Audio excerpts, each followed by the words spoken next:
Kim আর ইনসু হাঁটতে বের হয়। কিম ইনসুকে বলে, আমি অনেক দিন বাঁচবো, যেন তোমাকে একা না মরতে হয়।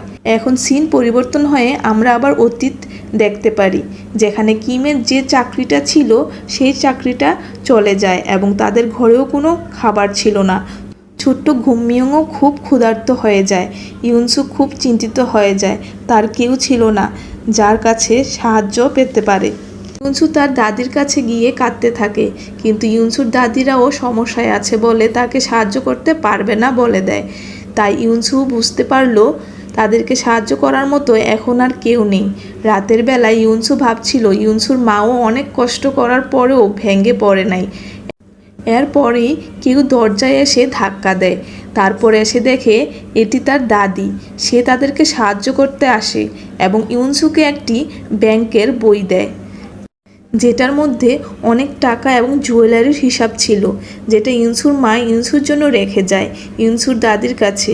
তার মা এটাও বলেছিল যে ইউনসু যখন বেশি বিপদে পড়ে তখন যেন ইউনসুকে এই জমানো টাকা দেওয়া হয়। এই কথাগুলো জানার পরে ইউনসু কান্নায় ভেঙে পড়ে। তারপর এই টাকা দিয়ে কিম একটি বোট কিনে। এই খুশিতে তারা অনেক আনন্দ করে। তখনই ইউনসুর দ্বিতীয় বাচ্চার হওয়ার সময় হয়। এটা দেখতে পেরে কিম তাড়াতাড়ি করে একটি ঠেলাগাড়ি ইউনসুর জন্য নিয়ে আসে। ইউনসুকে নিয়ে দৌড়ে ডাক্তারের কাছে চলে যায়।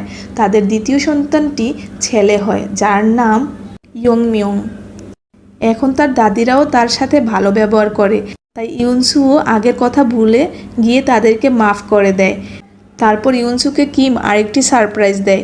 ইউনসুকে বলে যে ইউনসুর মা যেই বাড়িতে থাকতো সেই বাড়িটি ইউনসুর জন্য কিনে ফেলেছে। ইউনসু অনেক খুশি হয় এবং বলে, আমার সারা জীবনও নিজের একটা বাড়ি ছিল না। তারপর তারা সেই বাড়িতে শিফট হয়ে যায় এবং তারা পরদিন সবাই দরজার সামনে ফ্যামিলি ফটো তোলে। কিছুদিন পর আমরা দেখতে পারি ইউনসু একটি স্বপ্ন দেখতে পায়। ইউনসুর মা রিন ইউনসুকে বলছিল যে পাশের বাড়ির তারা একটি ট্রাক কিনেছে। এরপর স্বপ্ন ভেঙে যায়। তারপরেই তার ব্যথা ওঠে, তাই তার মেয়ে ঘুমিয়ংকে ডেকে বলে পাশের বাসা থেকে তাদেরকে ডেকে আনো এবং সাথে করে তাদের ট্রাকটা নিয়ে আসতে বলবে। এরপর পাশের বাসার লোকটি ট্রাক নিয়ে আসে, ইউনসুকে হসপিটালে নিয়ে যায়। তাদের তৃতীয় বাচ্চা হয়, তার নাম ধুংমিয়ং, যে একটি ছেলে। এখন সে 3টি বাচ্চার মা।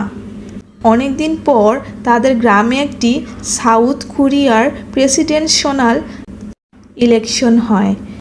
এর সাথে আরেকটা ডেপুটি চেয়ারপারসনের ভোট হয়, যেখানে ভাইস চেয়ারপারসন হিসেবে ইউনসু সিলেক্টেড হয় এবং 6 জন হয় ডেপুটি চেয়ারপারসন। এখন ইউনসু একজন রেসপেক্টেড ওমেন। একদিন তারা দেখতে পেল একটি ঘরে অনেকে ডান্স প্র্যাকটিস করছিল, যাদেরকে সজনরা ধরে ফেলে। তারপর ইউনসু তাদেরকে এই অবস্থা দেখে তাদেরকে ওয়াশরুমের জানালা দিয়ে বের হতে সাহায্য করলো। সজুনের ওয়াইফ ইউনসুকে দেখিয়ে তার মেয়েকে বলে, তুমি বড় হয়ে এমন একজনকে বিয়ে করবে যে ইউনসুর হাজবেন্ডের মতো হবে। একদিন কিম তার জাহাজটিকে সাজাচ্ছিল। জাহাজের মধ্যে একটি নাম থাকে। ওই নামটি রং দিয়ে মুছে নতুন করে অন্য আরেকটি লেখা লিখতে যায়। তখন কিম ইউনসুকে ডেকে বলে, তোমার লেখা আমার থেকে অনেক সুন্দর, তাই এই লেখাটা তুমি লেখো। ইউনসু জাহাজে উঠতে চাচ্ছিল না, কারণ গ্রামের লোকেরা বিশ্বাস করে যে জাহাজের ভিতর কোনো নারী উঠলে সেই জাহাজটি চালানোর পর সেটি আর ফিরে আসে না। তারপর কিম বলে, আমি এসব কথা বিশ্বাস করি না বলে তার হাত এগিয়ে দেয়। ইনসু জাহাজে উঠে যায়। তারপর ইনসু জাহাজের নাম লেখে। তারপর ইনসু আর কিম একটি সুন্দর মুহূর্ত কাটায় জাহাজে। তারা কিস করে। পরের পার্টটি দেখার জন্য আমাদের চ্যানেলটিকে সাবস্ক্রাইব করে রাখুন এবং লাইক, কমেন্ট, শেয়ার করতে ভুলবেন না।